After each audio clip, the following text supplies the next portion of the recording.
Hi, this is Constance from Mrs. T Weddings. I hope everyone is having a lovely Friday.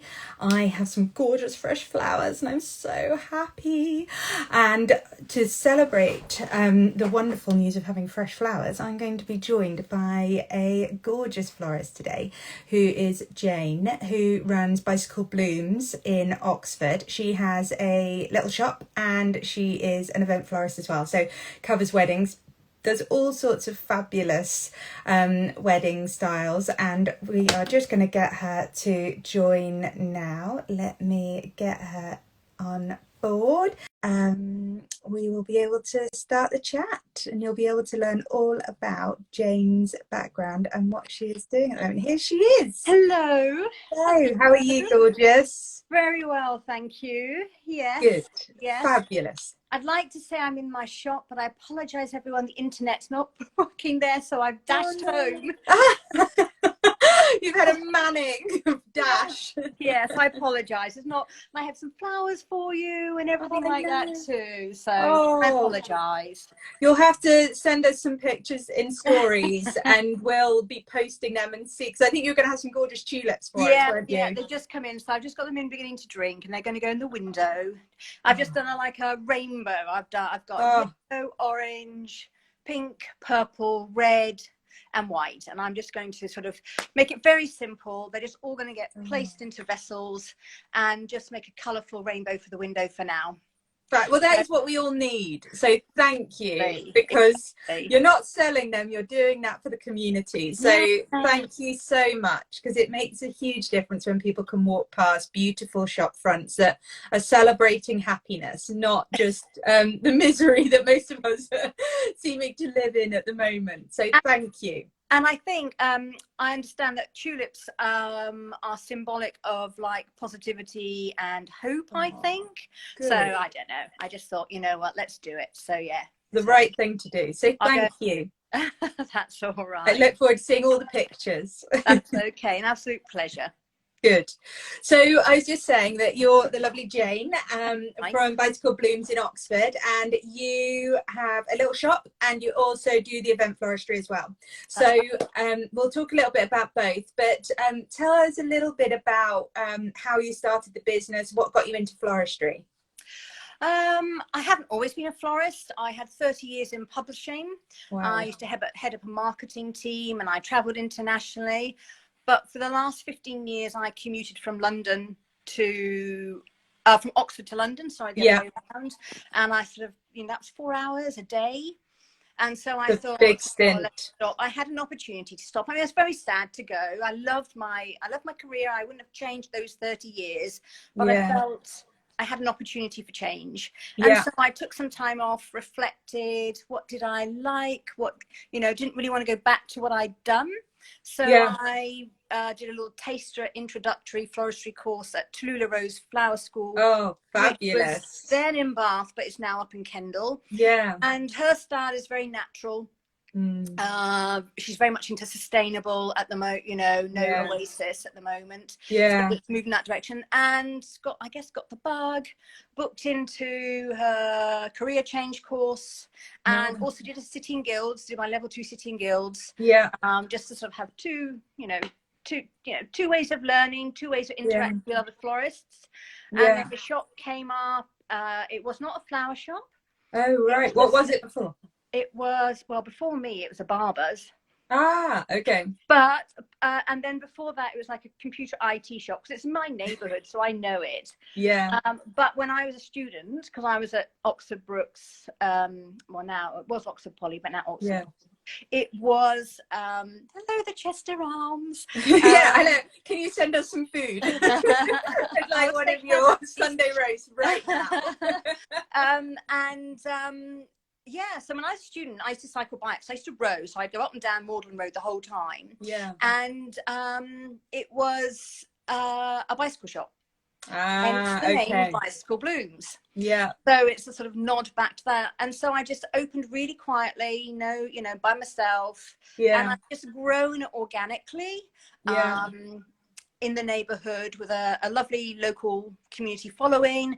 And then obviously local brides, as well as brides who are coming back to Oxford to get married. You know, they may have been students or met here at university or something, so are coming back. So yeah, so that's how it started. Wonderful. If you'd said to me at 21 that's what I'd have done, then I probably would have said no way. But that's how I started. I love that, and I love that you brought it back to what it was, the bicycle name. So that's really romantic, and it is a fabulous community around there. Everyone, you know, if you're from East Oxford, if you've studied in Oxford, you know the area well, and you know that real sense of community, whether it be, you know, young families or whether it be people that have been there forever. It's got a real heart of the community feel. Yeah, definitely. Definitely. What a lovely place to have your shop. Yeah. So that's the history. Very good. And so you mentioned that you studied with Tallulah Rose, who, oh my goodness, wow, what an absolute treat to have been able to do that, and also when it was on your doorstep rather than having to trek up to the north. But what would you say now your style is? How would you define your floristry style? I think when I look back, and it's quite interesting, I looked back at a bouquet that I did, my probably first ever bridal bouquet in inverted commas at Tallulah Rose, and it's quite green and textural, and I think that's probably where I go. I go for natural. I go for seed heads, grasses. I like things that stick out or twirl, you know, give a bit of interest. I like, I'm very much influenced by the seasons, you know. You know, we will try and stick with it, with the seasons, with the shop. So we wouldn't have had tulips necessarily before Christmas or anemones, because we like to reflect what's coming. So it's a change for our customers. See mine that just got delivered to me today. There we go. A very kind florist friend just dropped off the anemones for me. I can see them in the back. I have to be honest, I treated myself to some. They've yet to open, but they will look like that in a few days. They're going to come back to me. Hi Anna. Hi Mordecai. So I think my style is very much, I'm always looking at the hedgerows. I'm always looking at what's, you know, what berries are out. I've got a neighbour has got a beautiful tree covered in catkins that I cover every time I look out my bathroom window. I'm like, you know, so very much what we see around us, which very is kind of organic to what's really going on in the world, rather than anything faux. I love that. And so are you able to still source everything at the moment? And what's, you know, how's that happening? You know, you said you just filled the shop with tulips, so clearly you are getting flowers, but you know, how are you finding sourcing all of these gorgeous flowers at the moment? Well, as a shop, obviously I go through the Dutch auction house. Tulips have got some Smith and Munson British tulips in amongst the mix today. So the window's a combination of British and Dutch. I really wanted to try and get a colour range, so that's why I did that. We did have problems back in December when COVID was escalating again and they shut the tunnel. That had a huge impact on deliveries coming through, which was quite worrying, because it was a bit of a, oh my gosh, what does that mean for Brexit? At the moment, I think you just have to plan a little bit more. Prices are definitely, I think, slightly higher than they used to be, and I expect that to continue with Valentine's Day, Mother's Day, and as we get into wedding season, because the growers, whether they were Dutch, South African, even British growers, were all hit by lockdown last year, by COVID. They'd been growing those flowers and they had them in the beds and they'd already invested in those. So I think prices this year will reflect that, and possibly even to 2022 as we still work it through. But yes, I can still get flowers, but I just plan a little bit more. For the shop at the moment is predominantly obviously from the Dutch wholesalers with a bit of British, and then through the summer I try and get some flowers in from some local growers. So like last year we did the dahlia drop with a local grower. We like to do British Flower Week, so it's a mix. It's a mix. So if a bride came, or a couple came to you saying that they'd like only British flowers for their wedding, is that a reality? Are we at the point where we can make those promises now? Yeah, as long as they're happy to go with the season they're working. Seasonality. Yeah. So there's a lot of British growers and also wholesalers. So if you were getting married now, a January wedding, you could have paper whites from the Isles of Scilly, you could have ivy berries, you could have catkins, you could have, so it'd be narcissi, you might be able to get some Cornish anemones. So as long as you're prepared to work with the season, then yes, you can. And there's there's wholesalers that grow. So there's a guy who's got alstroemeria. I work with evolved flowers. So definitely you can do it. But work with what's in season. You've got to be flexible. Yeah, exactly. So if you wanted pink roses in January, they don't grow here in January. So but they are growing through the summer. So you can do it. Yeah, brilliant. And so tell me a little bit about... Hi, Julia. Lots of the florists that we work with are only wedding florists, or only do event floristry, and they've got a workshop somewhere hidden away, or they do it in the back of their homes or whatever, whereas you've got the added pressure of a shop as well. So how do you balance that? Because that must be tough, figuring out who you are when you are kind of thing. It is, and I won't deny that it is like running two businesses. The shop is one business and the weddings are another business. I have a team of great freelance florists that I've worked with all the time, and I bring them in as and when I need it. Things like Valentine's, Mother's Day, Christmas, when we're doing all the workshops, and then for weddings too. And I trust them implicitly. They have a very similar style for me, and they're just as excited about a twiggly twig or an anemone as I am. So they very much get me, and they're very much of my style. So I'm able to adapt that way. But I won't take weddings around Valentine's or Mother's Day because for the shop that's just not practical. I've got those restrictions that are going to be in place. So I will choose weekends, whereas in the summer, in August, when everyone goes away on holiday, ideally, COVID in the normal world, when the schools break up, we definitely feel it. But that's when the wedding season tends to kick in, and the focus in the workshop will sort of swing into that direction. So, you sort of go with the ups and downs of so you're basically always busy. That's what it is. I mean, when we reopen, it goes Valentine's, Mother's Day, Easter's beginning into weddings, wedding season. And as that tails off, we've got the end of summer, autumn weddings, which we love with berries and dahlias and things like that. Then we hit Christmas, and that's all about Christmas workshops. And wreaths and everything. Fabulous. And so, it is a real balancing act, but you're always overseeing all weddings, aren't you? You're always, you're putting together the recipe list. You're making sure that, the client you're going to be there. You're going to make sure it happens. You're not just handing it off to your gorgeous freelancers. I'm the point of contact. You're there. So I've done all of the organisation liaison with the couple. I prepare, as you say, the recipes for everything: bridal bouquet, buttonholes, table centres, arches, urns, whatever it could be. Then my team have a workshop document which shows which is what I've distilled from the correspondence with my couple, and it gives them a feel for the style, the color palette. It gives them the recipe, perhaps a few images from the Pinterest style board, so that they also get the feel of it, and we talk it through when we can, when it's not so busy, and they can work with it. And as I say, they've been a team that I've worked with ever since I've launched, and I trust them.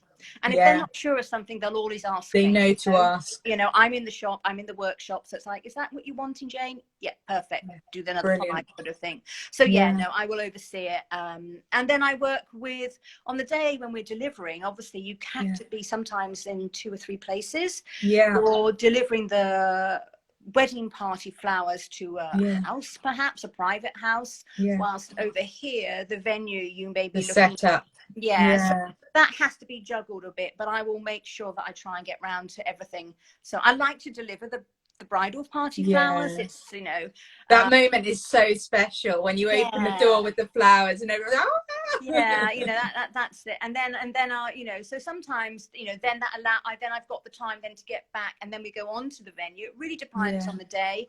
Other times the team may have gone ahead if we're doing a hanging installation, but they know what they're doing, and I'll join them and we'll finish it off together. Yeah, brilliant. Okay, fabulous. And so let's go back to the weddings then. So what's your kind of favorite style? Do you like a barn? Do you like what are some of your favorite venues? What is it that really gets your juices going? Do you know what? We're lucky in Oxford. I have to be honest. We've got beautiful architecture. Yeah. You know, so you just need to look at something like the Bodleian and you know, the Divinity School and the Convocation House, and they are stunning. And you have to, you work with those. Do you know what I mean? Sometimes you work minimally because actually the venue speaks for itself. Other times people want to go big with urns because they want to sort of have the presence. So we're lucky, I guess. I like doing something hanging, you know, we do floral curtains or something a little bit interesting, a little bit different. So a bit more of the installation side. But you know, so we've worked across venues just outside of Oxford too. We don't just stick to Oxford. So I would say, to be honest, a bit of both, because they have their own. I like them for different reasons. One could be the grandeur of something like the Bodleian and just what it evokes. And the other could be the freedom that you get with a marquee or a teepee or a barn to style it as the couple want, depending on their budget. Yeah, absolutely. I totally agree. It's really nice to have that mix in your styling. You know, I often get asked, do you have a style? And actually, I don't really want a style, because I want to be able to play and be creative and have lots of different styles going on, making, you know, keeping everything current and interesting and always a reflection of who that couple are, right? Rather than just carbon copy. Oh, you want the X package? Fine, we'll execute that. And I definitely, when I look back at all our weddings, I can definitely see the couple styles coming through. It's the little details that they ask for. It's the I don't know, I'm from Scotland, could you put a little bit of thistle in? It's the color palette. It's the way they accessorize their venue with the things on the table, the wedding invitation. So actually nothing ever looks the same. No, exactly. And even just, you know, I just had one of my brides message me a minute ago about her flowers, and she said, can we just make sure I've got white roses in my bouquet, because they always remind me of my grandmother. And you just think that's what matters. Like, that's what your flowers should be about, rather than, oh, how do I get the most kind of crazy, elaborate things? It's about what actually matters to you as a couple and what's going to make you go, I know why I've done this, you know, and it's really important. We did a lovely wedding we've always done lovely weddings, but we had one exactly that. It was back in summer, I guess, 2019, because we didn't do any last year. And that's exactly that. We had one little carnation tucked into the bridal bouquet for that very reason. Yeah, it's so sentimental. And we just chose one that was in the color palette. It was a lovely antique-y caramelly one that just slotted in there. She knew it was there, and it had that emotional attachment. Yeah, brilliant. Definitely. Are you seeing any trends at the moment of what people are tending to go for, or are we still sticking with the kind of blushes and kind of, you know, pale pinks and things? Probably, I would say the whiter, lighter palette. Either people really want color, or they tend to go to very neutral color. But then, you know, they might want a little touch of blue, so we tend to go soft blues, rather than delphinium or something like that, rather than a vibrant blue. But I would say, probably more the softer palettes at the moment. Just that less complex palettes. That's through my inbox. Other wedding florists may have different, you know. And absolutely. People and couples will choose their wedding florist based on their style, you know. Exactly. You know, so but for me, probably for the weddings we've got moving forward, mostly softer colors. Brilliant. Oh, lovely. And so what's the element that you're kind of missing the most about weddings at the moment? Obviously the business element, financials, but what is it that really makes you want to carry on with the wedding industry? What makes you really enjoy working in it? It's the people, it's the fun. It's when you're on the day, it's go go go go go. You're up at 5, you've got the buttonholes to make, a flower crown to make, ribbon everything, get everything to the venues, you go go go. But at the end, and you've done it, you're like, yes. And then then you get an email or a note that says thank you, and then that does it for me. I love that. I'm probably missing also the creativity around working with my couples and their venues, because by working with different couples and working with different venues, you get to do different arrangements, you get to use different flowers. So I'm probably missing that side as well.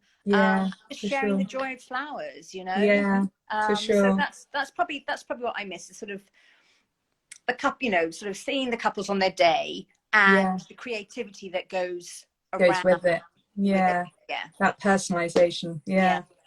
So tell me finally a little bit about how you've been coping during the pandemic. How have you kind of survived during this really crazy time of, one, what a terrible time to be a florist, two, what a terrible time to own a business. There's so many negatives, but you've been there, you've been present, you've been positive. How have you managed to do that? When lockdown happened, I was so stressed that week of Mother's Day with the shop. Should we be open? Was it safe for the team? Safe for our customers?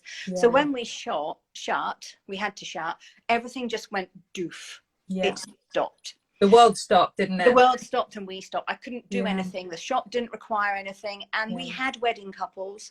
We had one couple who was sadly getting married on the 28th of March. So they reached out to me. Other than that, most of ours were sort of May onwards. So I waited for couples to approach me. So to be honest, in that first period of lockdown, I read a few books. I took some time that you wouldn't normally get. And then obviously as a shop, we were allowed to open up for delivery only when that was back. That's at June, July time. I can't remember. It's so hard to remember everything. So I worked with, and that's also, our wholesalers stopped, the growers stopped overseas, everything stopped. So how was I going to get the flowers? Because I was getting requests, but I was turning them away. So I just started small, working with British growers, and then gradually my suppliers also. But it meant that I was doing everything. So I actually got a bit of RSI in my arm and my shoulder because I did everything. I was making everything in that first few months. And you feel it after a while. You don't think about it, but you do. And then, for the weddings, it literally, everything moved, obviously, into 2021 and even some into 2022. And as I mentioned, I personally waited for the couples to get in touch with me because they had so much to contend with. Exactly. And it was very emotional. Everyone needed their own time to process what was going on and how they were going to deal with it. There were a lot of very emotional conversations that had to happen behind closed doors.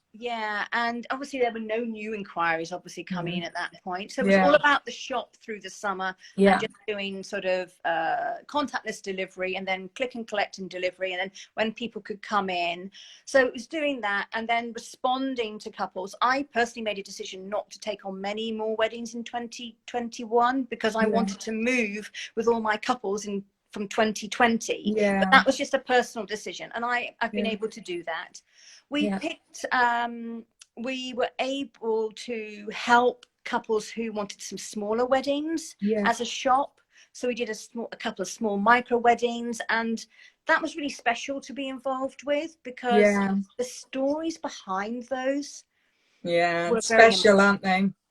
Parents couldn't necessarily all be there. They'd had to cut the list down from 30 down again, down from 100 to 30, down to 15, So we were very lucky to be able to be involved and did some lovely weddings, predominantly with couples who were from around here.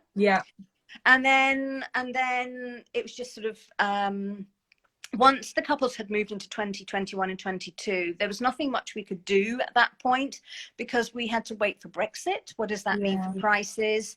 And also, to be honest, COVID is still, you know, around, and it's still not clear for for all the months ahead. So then it was Christmas, and then we had lockdown again in November. I lose track again. Yeah, exactly. So it's just lockdown normal. I know. So for us then, a lot of florists who do Christmas wreath workshops, we had to adapt. So we did kits. Yeah. And did those, and some Zoom workshops for some companies. Brilliant. So we've adapted. Which is so important to be able to do that. Pivot is the word of the year, right? You've got to be able to adapt. So that's how we've evolved. Brilliant. Well done. We're just taking it week by week, because at the moment I don't think you can really do much more. No, I know, exactly. That's it. It's very difficult to plan at the moment. Being a planner seems like the most ironic job title at the moment, I must say. But it's, it's so difficult to know what it's going to look like. But it's so good to hear that you're doing all these positive things, and, you are opening when you can, and you're finding ways to get gorgeous flowers to people when we all need that little bit of happiness brought into our homes, or, if it is that we're able to get married, that we're still able to have the flowers that we want. So that's fabulous to hear.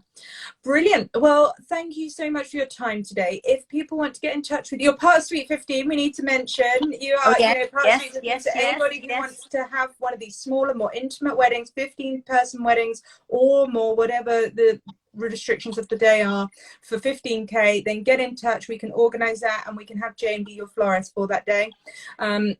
But if people want to get in touch with you directly, please tell me what's the best way for people to get in touch. I would say we have a